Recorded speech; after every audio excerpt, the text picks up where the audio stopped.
for at holde sådan en tale før her, og så kunne man se, hvordan det går. Vi er jo her samlet til i dag, fordi at videnskaben er under pres.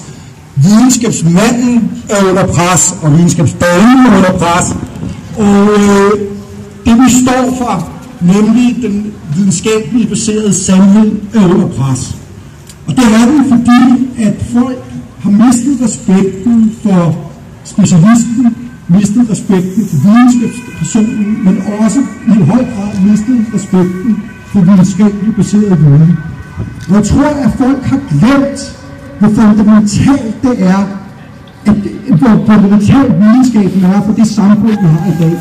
Hver eneste dag, det vi foretager os, det vi kan kommunikere, som vi gør, det vi rejser, som vi gør, det at folk kan leve længe og godt, det er alt sammen baseret på videnskabelige gennembrud. Og det skal man aldrig nogensinde glemme.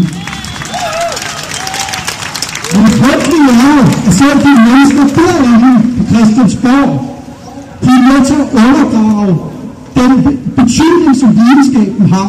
Der er blevet nedskæringer på viden og videnskab, og man glemmer jo, at det tager 10 år mindst at bygge et videnskabeligt sundt miljø op. Det tager mindre end 1 år at knuse det igen. Og man tror, jamen nu har vi opfundet penicillinen, nu har vi opfundet bilen og flyet, hvad skal vi så bruge mere viden til? Men det man glemmer er jo, at verden omkring os forandrer sig konstant, og det er den altid gjort. Og med mindre vi er totalt forfærd med at finde ny viden, ny forståelse af verden, så vi vil ikke blive ved med at kunne opretholde den vidensstandard, vi har i dag. Hvad er det blevet udskiftet med? Et tryk på videnskaben, på den alternative faktor, en overflødighed. Og det værste er, synes jeg, det er faktisk, at den her tankegang er begyndt at krybe sig ind i videnskaben selv. Det jeg kan se, det er, hvis der er videnskabelige kontroverser, så er det dem, som tweeter mest, som råber højst, som mange gange ender med at være dem, folk tror på, også blandt videnskabsfolk. Og det er fordi folk ikke længere har tid til os som videnskabsfolk at forbyde os på den måde, som vi burde.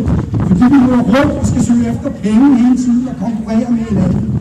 Og konkurrere for overhovedet at holde tingene kørende.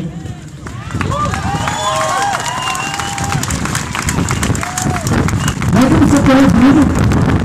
Ingen tvivl om, vi bliver nødt til at lægge maks pres på de mennesker, der sidder herinde, for at prøve dem til at forstå, at når det gælder om videnskab og videnskabens overlevelse og videnskabens betydning i samfundet, så skal man kigge på langsigtede løsninger. Det nytter ikke noget, man gør sådan, som man plejer, bare at kigge 2 år frem ad gangen. Det er den skala, hvorpå videnskaben opererer. Det er det første. Men vi bliver også nødt til at kigge indad og sige, hvad kan vi selv gøre for at ændre den udvikling.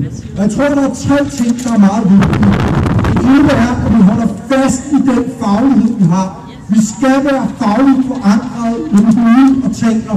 Det andet er, at vi bliver nødt til at blive ved med at kommunikere vigtigheden af vores fag og vores videnskab, og også at deltage i debatter. Selvom at vi kan være bange, og vi kan uhyggeligt og alt muligt andet og skræmmende, og mange af os er slet ikke vant til det. Vi bliver nødt til det for at vise vores værd i det her samfund. Men jeg tror, det allervigtigste, det er, at vi som videnskabsmænd står sammen. Og det er bare min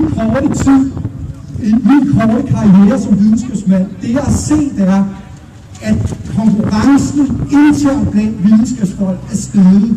Jalousien er steget, nidkærheden er steget osv. Og hvorfor er det det? Det er fordi, der er blevet underlagt et økonomisk system, som virkelig passer til det at blive videnskab. Videnskab handler om at distribuere viden og idéer frit mellem mennesker, så vi kan blive klogere på verden. Min videnskab kommer til at handle om, hvordan kan vi skaffe penge, så vi kan lave det næste stykke arbejde. Og hvis penge får, så får jeg ind, og så videre. Og det er jo fordi, at det system, som måske passer ude i private erhvervsliv, skal ikke gøre mig klog på, det passer faktisk ikke særlig godt til det, vi laver. Men vi bliver nødt til at holde den samme standard, høje standard, som når vi genererer viden, i forhold til, hvordan vi opfører os over for hinanden som videnskabsfolk. For det er kun ved at stå sammen og hjælpe hinanden, at at vi kan bekæmpe de tendenser, som foregår i øjeblikket med alternative facts og manglende og mindste interesse for videnskabens betydning i samfundet. Ha' det godt. In the name of science,